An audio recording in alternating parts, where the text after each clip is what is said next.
Hello, everybody. Welcome back to Maddie's Nutrition Mailbag. I think this is my fifth one. Today's topic is, well, the question of the day today is on collagen. That's kind of a hot supplement that's in the nutrition and nutrition industry these days. And then, hi Denise, thanks for joining. I'm glad you were able to find it okay today. I think a few times, for some reason, my video, I was live, but it had to be approved, so people weren't able to see it. So we're going to be talking about collagen, and then my topic of the day today is gut health. How to support a healthy gut, and how your gut can be affected by several different things. So I'm gonna wait. I'm gonna give it one more minute, and then we'll get started. As you join, comment and say hello. That's my mom. Comment and say hello. Feel free to drop your email if you want, and I am happy to add you to my nutrition newsletter where I cover similar topics such as the ones I cover in these Friday chats. Okay, so let's get started. So the first question of the day is, should I take a collagen supplement? So there are a lot of claims about collagen, and I'll talk about a little bit more about what it is. It's a type of protein, and it's become really hot lately. There's a lot of claims that taking a supplement can support your hair, skin, and nails. It can aid in weight loss, improve your digestive health. There's all sorts of different forms of collagen supplements. I've seen powders, that's the most popular one. I've seen pills, there's granola bars, there's teas that all claim to have these benefits. So with any nutrition claim that you hear like this, it's always really important to look at the science behind it first and kind of look into the research and dig a little bit deeper, because a lot of times, you know, some of these claims might be true, but a lot of the times they're not. They're taken from unsubstantial evidence or no evidence at all.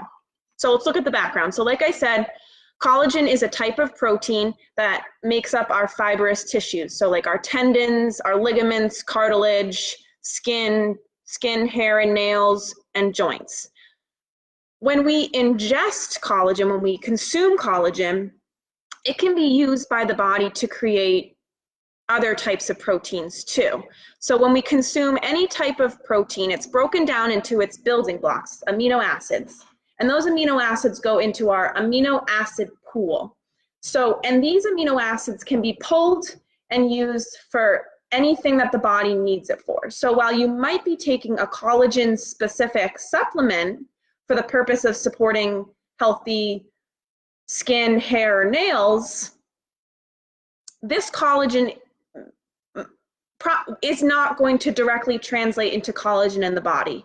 It's going to be broken down, and it might be used by the body for something else that you need, whether it's, you know, muscle synthesis, wound healing, or tissue repair. So there's no way to control how collagen is used. It might not be used for what we're taking them for. So it's similar to the idea that, or to the fact that when you eat fat, some people think that fat that you eat is directly turned into fat on your body. That's just not the case. You can get, if you want to increase your collagen consumption or you want to be aware of it, you can get it from foods. You don't have to be paying for a pricey supplement.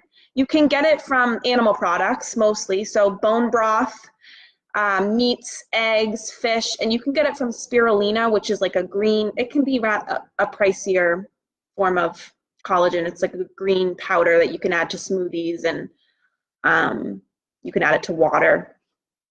So, but simply eating a variety of protein sources and getting enough protein will provide you with all the essential amino acids, those building blocks of protein that your body needs to make collagen along with other proteins that your body needs. You don't need to be consuming just collagen in order to provide your body with collagen. You can eat and should eat a variety of protein sources to make sure that you're getting a variety of amino acids so that your body can use those amino acids to build collagen, but also other proteins that we need for other things. So the bottom line, if you're consuming protein from a variety of sources, you're likely receiving and creating enough collagen. So you probably don't need an expensive supplement. Some factors do disturb your collagen production or break down the collagen that you have, such as smoking, excess sun exposure, pollution exposure, and some studies show that high sugar intake can affect the amount of collagen that you can produce. Production does slow as we age. So if you find that you're worried about getting enough protein in, you can, if you choose to get a collagen supplement, I just would recommend that you choose one with limited ingredients. So ideally ones that just list collagen peptides or collagen protein isolate in the ingredients. Ideally, just those. If there's any other, you want to look out for other, added sugars or, fillers that aren't necessarily needed. If nothing else, having a collagen supplement will ensure that you're getting enough protein. Again, it likely won't translate directly to increased collagen in the body, but it's going to be another source of protein. If you're concerned about if you're getting enough protein, then or you're not getting enough protein, then it won't hurt. So as people are joining, comment and say hello. You're welcome to drop your email, and I can add you to my nutrition newsletter. But so that was the question of the day on collagen. If you have any other questions about that, you're welcome to message me on Facebook or comment here. Let me know if you have any thoughts. So the topic of the day is gut health. And when I talk about your gut, that is, supplement, I don't get it. Yeah, so that's a good question. So when it comes to gastric bypass, obviously, as you know, it's limited. So the question was, I had a gastric bypass, do you recommend to get a supplement? I don't get all nutrition from my foods. So with that, you definitely want to take because your stomach is so significantly smaller than, a regular stomach. There's less surface area for your stomach to absorb certain nutrients and break down and absorb certain nutrients. So I would recommend a multivitamin supplement.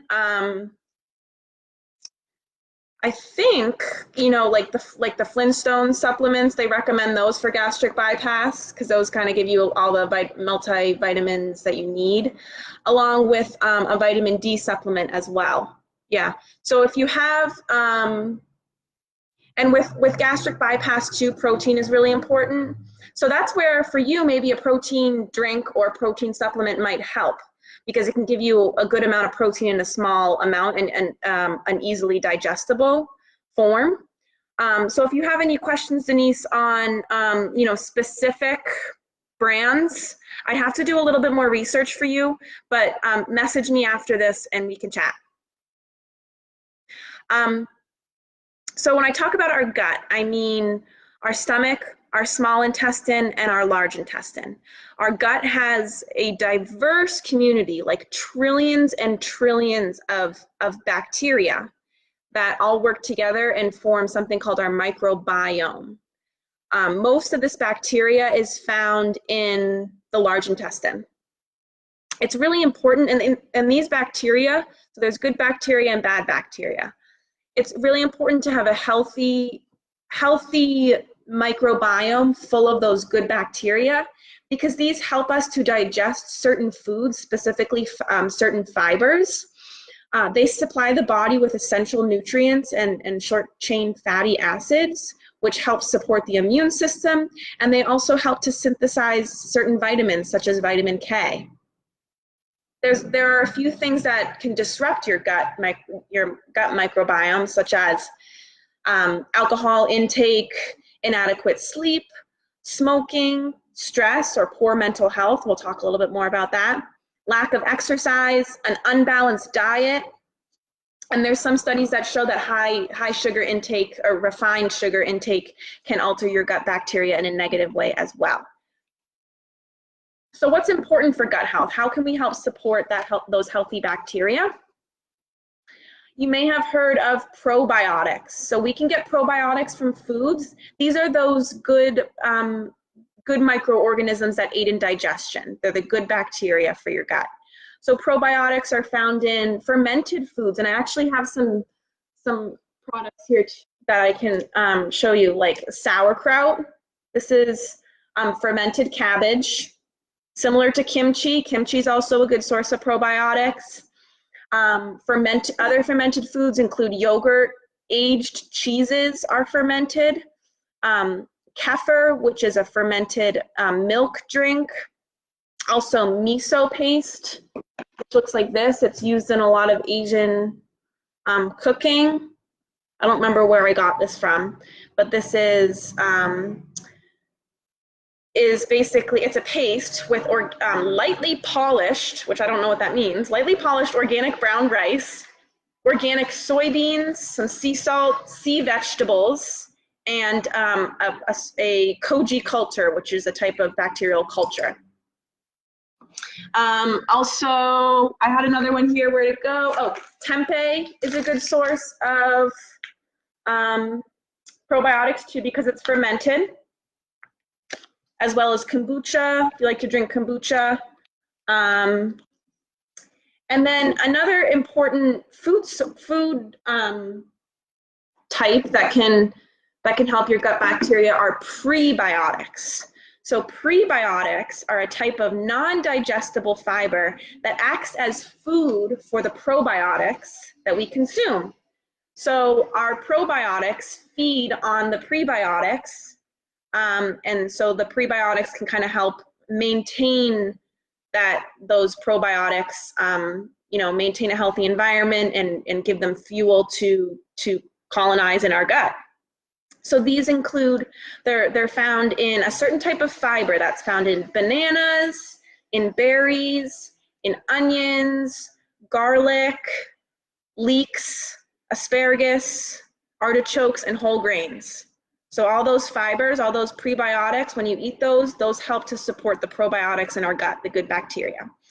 In general, fiber, so prebiotics are a type of fiber, but fiber in general from your whole grains, from your nuts and your seeds, from your fruits and vegetables, those also help fuel the growth of that healthy bacteria.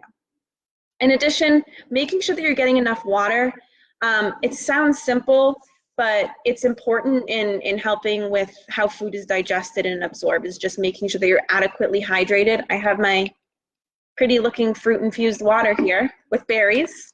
So I'm getting some good prebiotics and hydration here. So another thing too that I think is so interesting is research has shown there's growing evidence that our microbiome, that gut bacteria community, in our gut, is connected with our brain health, our mental and emotional health. So it's called the gut-brain axis. Oftentimes, our gut is considered our second brain because our gut and our brain are constantly communicating. If your gut microbiome is off balance, if there's a lot of unhealthy bacteria in there, or not enough healthy bacteria, it sends signals up to your brain which can affect your mood negatively, which I think is so interesting. There's a lot of studies that show a connection between depression and anxiety and unbalanced gut bacteria. Most of our serotonin, which is like our happy hormone that creates feelings of well-being and happiness, 90% of our serotonin in our body is made in our gut with the help of microbes. So if we don't have enough healthy microbes, or they're not working well, we have less serotonin, which can directly affect our mood and our feelings of well-being and happiness, which I think is so interesting. So if you're thinking about taking a supplement, there's a lot of probiotic supplements out there and prebiotic supplements.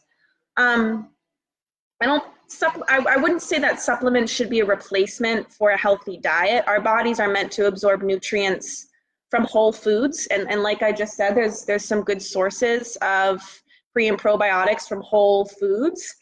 But if you find that you're not getting them from your diet, supplements, might help. I say try to include at least one source of fermented food in your diet every day, or aim for that. If you feel like you're not getting that or it's difficult to do, then you can go for a probiotic. Look for ones that have have the label live cultures. If they're not live, they're not going to do anything for you. There are many different cultures of probiotics that have been shown to help with many different GI issues if you have them. If you have diarrhea, then there are certain cultures of bacteria that can help with that. If you have constipation, there are different cultures of bacteria that might aid in that. So make sure that the supplement lists those specific strains of bacteria. Make sure that you know what kinds you're having. So that is my topic of the day in terms of collagen and gut health. If anybody has any questions, if you're watching this back later after it goes live, you're still welcome to comment any questions that you have, or your email if you want me to reach out to you with further information. I hope everybody is enjoying this lovely, gorgeous day.